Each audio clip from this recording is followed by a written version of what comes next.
Upcoming ఎపిసోడ్లో శౌర్య వెళ్ళి ప్రశాంత్ని నిలదీస్తే ప్రశాంత్ ఏమో శౌర్య నా తప్పంతా చేశాడని చెప్పి వాళ్ళ అమ్మ నాన్న దృష్టిలో బ్యాక్ చేయాలని చూస్తాడు. దాంతో ఇక శౌర్య ప్రశాంత్ని కొడుతూరే మర్యాదగా నిజమేంటో నీ నోటితో నువ్వే చెప్పరా లేదంటే చంపేస్తా అని చెప్పి శౌర్య బెదిరించి కొట్టడంతో ఇక ప్రశాంత్ భయపడి లేదు నేను నిజం చెప్పేస్తా ఒప్పుకుంటా కొట్టొద్దు అని చెప్పి ఆపుతాడు. ఇక ప్రశాంత్ ఏం చెప్తాడంటే అసలు నిజానికి రామలక్ష్మి తాగిన పానకంలో నేనే మొత్తం మీద కలిపాను, పెళ్ళకి ముందు ఫస్ట్నే జరిగిపోతే రామలక్ష్మి ఎలానా సరే నా సొంతం అయిపోతుంది అన్న ఉద్దేశంతో ఈ తప్పు చేయడానికి సిద్ధపడ్డాను, అసలు చేసినంతా నేనే, ఇందులో శౌర్య తప్పేం లేదు అని చెప్పి అంటాడు. దాంతో ఒక దుర్మార్గ నువ్వు ఆ పని చేసి శౌర్య మీద నిందంతా నట్టేయాలని మా దృష్టిలో కూడా శౌర్యని బ్యాక్ చేయాలని చెప్పి చూస్తావా అని చెప్పి ఇక శౌర్య ప్రశాంత్ని కొట్టబోతూ ఉంటాడు వాళ్ళ నాన్న. దాంతో వద్దు ఇంకా అతన్ని కొట్టద్దు, నిజం ఏంటో ఒప్పుకున్నాడు కదా, అసలు ఈ నిజం రఘురాం వాళ్ళకి తెలిస్తే ఎక్కడ వీడి పెళ్లి చెడిపోతుందని తర్వాత వీడెక్కడ బాధపడతాడనే ఉద్దేశంతో నిన్న నా మీద వేసుకున్నాను. దాంతో వాళ్ళ ఫ్యామిలీ మెంబర్స్ దృష్టిలో నేను నీచుని అయిపోయాను, రామలక్ష్మి దృష్టిలో దుర్మార్గుని అయిపోయాను. వాళ్ళు నన్ను కొట్టినందుకు నాకు ఏ బాధ లేదు, కానీ రామలక్ష్మి కూడా నన్ను కొట్టడంతో నాకు మనసుకి చాలా బాధగా అనిపించింది. ఆయన ఇక నుండి రామలక్ష్మి నా గురించి ఆలోచించదు, నా వల్ల వీడికి ఎటువంటి ఇబ్బంది ఉండదు, కాబట్టి మీరు కోరుకున్నట్టే వీళ్ళిద్దరికి పెళ్లి చేసి హ్యాపీగా ఉండేలా చూసుకోండి అని సరే బాధగా చెప్తూ ఉంటే నాకు ప్రశాంత్ సంతోషం మాత్రమే కాదు నీ సంతోషం కూడా కావాలి అని వాళ్ళ నాన్న అంటూ ఉంటే అమ్మ చనిపోయినప్పుడే నా సంతోషం పోయింది, అమ్మ చనిపోయినప్పుడు పోయిన సంతోషం రామలక్ష్మి రూపాయలు తిరిగి వస్తుందని చెప్పి అనుకున్నాను, కానీ ఆ అవకాశం లేదు, నేను వద్దనుకున్నప్పుడు ఇక మళ్ళీ ఆ సంతోషం నా జీవితంలో రాదు నాన్న అని అక్కడి నుంచి శౌర్య బాధగా వెళ్ళిపోతాడు. ఆ తర్వాత వాళ్ళ అమ్మ ఏమో కొంచెం ఉంటే వీడిని చంపేసేవాడు, అయినా వీళ్ళలో నాకు నచ్చింది ఆ ఆవేశమే అంటూ శౌర్యాన్ని తిడుతుంది ప్రశాంత్ వాళ్ళ అమ్మ. దాంతో ఏంటి వాడిని తిడుతున్నావు కానీ నీ కొడుకు చేసిన కనకార్యం గురించి ఏం మాట్లాడవేంటి, రే ఎంత నీచంగా బిహేవ్ చేశారో రామలక్ష్మి జీవితాన్ని నాశనం చేయాలని చూస్తావా అని చెప్పి వాళ్ళ నాన్న అంతలా బలిసి కొట్టుకుంటున్నావా అని అడిగేసరికి ఇక ప్రశాంత్ ఏం మాట్లాడపోయేసరికి అయినా వాడేం చేశాడండి, కాబోయే భార్య కదా అందుకే చేయి వేశాడు అని వాళ్ళ అమ్మ సపోర్ట్ చేస్తూ ఉంటే చాలా కాబోయే భార్య అయితే అసలు మరి మృగంలా ప్రవర్తిస్తాడా, పైగా వాళ్ళు చేసిన తప్పు నువ్వు సమర్థిస్తావా అని చెప్పి అంటూ ఉంటాడు. ఇక నువ్వు చేసిన తప్పుని కవర్ చేసుకోవడానికి శౌర్యాన్ని మా దృష్టిలో తప్పు చేయాలని చెప్పి చూస్తావా, అసలు ఇంత నీచంగా మారిపోతావని నేను అస్సలు అనుకోలేదు, నా దృష్టిలో శౌర్యంతో నువ్వు కూడా అంతే అని చెప్పి ఇక వాళ్ళ నాన్న తిట్టేసి వెళ్ళిపోయిన తర్వాత రామలక్ష్మి నాకు కావాలనుకున్నాను, దానికి శౌర్య గారు అడ్డుగా ఉన్నాడు, ఇప్పుడు ఈ శౌర్య అడ్డు తొలగిపోయింది, అయినా నాన్న ఎందుకు అలా ఫీల్ అవుతున్నాడు అని ప్రశాంత్ వాళ్ళ అమ్మతో అంటాడు. ఇక నెక్స్ట్ సీన్లో శ్రీను డల్గా ఉంటే నెక్స్ట్ సీన్లో రామలక్ష్మి ఏమో చెరువు గట్టు దగ్గర కూర్చొని శౌర్య గురించి జరిగిన దాని గురించి ఆలోచిస్తూ ఉంటుంది. శౌర్య అనే పానకంలోని మొత్తం మంది కలపనని తను సొంతం చేసుకుంటే తనకే దక్కుతుందని చెప్పి అవన్నీ కూడా గుర్తు తెచ్చుకొని రామలక్ష్మి శౌర్యని చాలా హేట్ చేస్తూ ఉంటుంది. గతంలో శౌర్య తనకు ప్రజెంట్ చేసిన ఇయరింగ్స్ గుర్తు తెచ్చుకొని మిమ్మల్ని మర్చిపోవాలనుకున్నప్పుడు దూరం చేయాలనుకున్నప్పుడు మిమ్మల్ని గుర్తు చేసే ఈ జ్ఞాపకాలు నాకెందుకు సార్ అని చెప్పి ఆ ఇయరింగ్స్ని చెరువులోకి విసిరేసి బాధగా అక్కడి నుంచి వచ్చేస్తుంది. శౌర్య ఏమో రామలక్ష్మి ఫోటోని చూస్తూ బాధపడుతూ ఉంటాడు. నెక్స్ట్ సీన్లో శ్రీను ఆర్జ గురించి బాధపడుతూ ఉంటాడు. ఇక పద్మ పార్వతి వీళ్ళందరూ కూడా భోజనం చేయడానికి కూర్చుంటే శ్రీను ఏమో భోజనానికి రాడు. దాంతో ఏంటి ఈ శ్రీను భోజనానికి రాకుండా అక్కడేం చేస్తున్నాడు అని పద్మ అనేసరికి అంటే మన అన్నవాళ్ళు కష్టాల్లో ఉంటే వాళ్ళ గురించి ఆలోచిస్తూ ఉంటారు మనసులో అన్నవాళ్ళు అని అంటాడు వెంకట్రావు. దాంతో అంటే నేను మనసుని కాదు అంటావా అని చెప్పి అడిగేసరికి నువ్వు ఆలోచించకపోతే మనసు కాదు కొంపతీసి ఆలోచించట్లేదా అని వెంకట్రావు తిరకాసు పెడతాడు.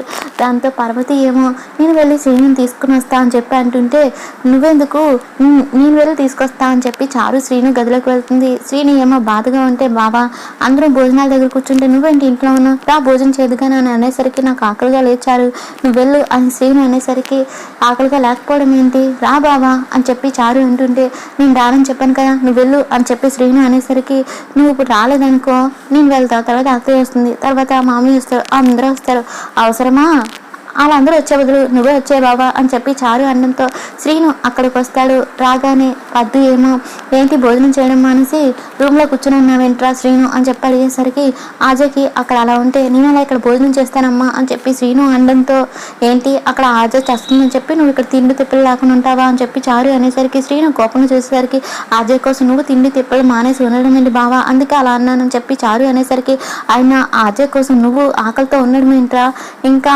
ఆలోచిస్తే నా గురించి కానీ లేదా చారు గురించి కానీ ఆలోచించాలి అంతేకాని ఆజయ్ గురించి ఆలోచించి ఆకలితో ఉండడం ఎందుకు అని పద్దు అంటూ ఉంటుంది.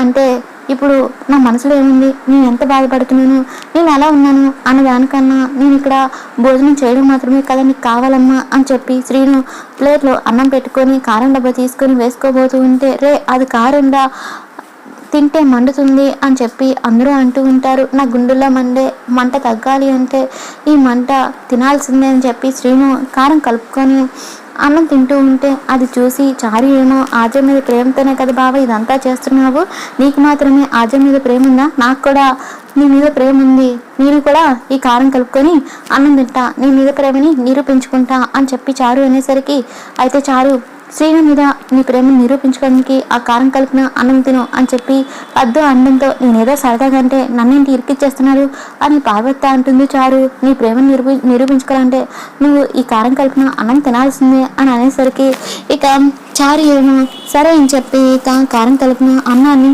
తింటూ ఉంటుంది. శ్రీను తినేసి నెమ్మదిగా అక్కడి నుంచి వెళ్ళిపోతాడు.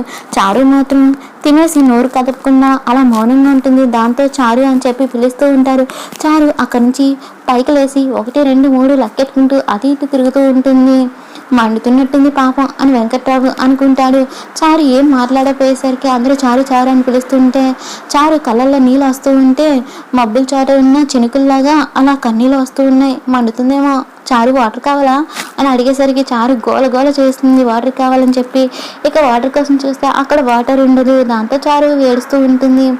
ఇక నెక్స్ట్ సీన్లో సుందరమ్మ బాధగా ఉంటే అక్కడికి రామలక్ష్మి వస్తుంది. ఏంటమ్మా అమ్మ అలాగున్నా నాన్నమ్మ అలా ఉన్నావు అని చెప్పి అడిగేసరికి ఆజా కండిషన్ ఏం బాగాలేదు కదా రామలక్ష్మి అని అనేసరికి రామలక్ష్మి ఆజాకి ఏమైంది, ఎందుకు బాగాలేదు, హాస్పిటల్లో ఉంది అని రామలక్ష్మి అడిగేసరికి శ్రీరాముని నాటకంలో ఆజయ్ మంటల్లో పడిపోయింది. ఆ తర్వాత హాస్పిటల్లో జాయిన్ చేస్తే డాక్టర్స్ తన కండిషన్ ఏం బాగాలేదు, చావు బతుకుల్లో ఉందని చెప్పారు అని అనగానే నేను ఆజయ్ని చూడాలి, ఎక్కడ అడ్మిట్ చేశారో తెలుసా అని అడుగుతుంది. ఆ తర్వాత వాళ్ళ మామయ్య సహాయంతో వసుంధర హాస్పిటల్ ఉందని చెప్పి తెలుసుకున్న రామలక్ష్మి హాస్పిటల్కి బయలుదేరుతుంది. నెక్స్ట్ జానకి బాధగా ఆజయ్ గురించి ఏడుస్తూ ఉంటే రఘురామ్ అక్కడికి వచ్చి జానకి ఉదయం నుంచి నువ్వేం తినలేదు కదా, కాస్త ఈ టిఫిన్ అయినా చెయ్యి అని చెప్పి రఘురామ్ ఇస్తూ ఉంటే ఆజయ్ అలాంటి కండిషన్లో ఉంటే నేను ఎలా తింటానండి అని చెప్పి జానకి అన్నంతో ఆజయ్కి ఏం కాదు నా మాట నమ్ము అని చెప్పి రఘురామ్ ధైర్యం చెప్తూ ఉంటే ఇంతకుముందు మీ మాట వింటే నాకు ధైర్యం వచ్చేది, కానీ అజయ్ని అలాంటి పరిస్థితిలో చూసి డాక్టర్ చెప్పిన మాటలు వింటే నాకు ధైర్యం సరిపోవట్లేదండి అని చెప్పి జానకి అనేసరికి జానకి మనకి ఏదైనా కష్టం వస్తే దేవుడి దగ్గరికి వెళ్ళి మొక్కుకుంటాము, మనకి ఏ ఆపద రాకుండా చూస్తాడని చెప్పి గుడికి వెళ్ళి దేవుని మొక్కుతుంటాము. అలాంటిది దేవుని సన్నిధిలోనే ఆజయ్కి ఇలా జరిగింది.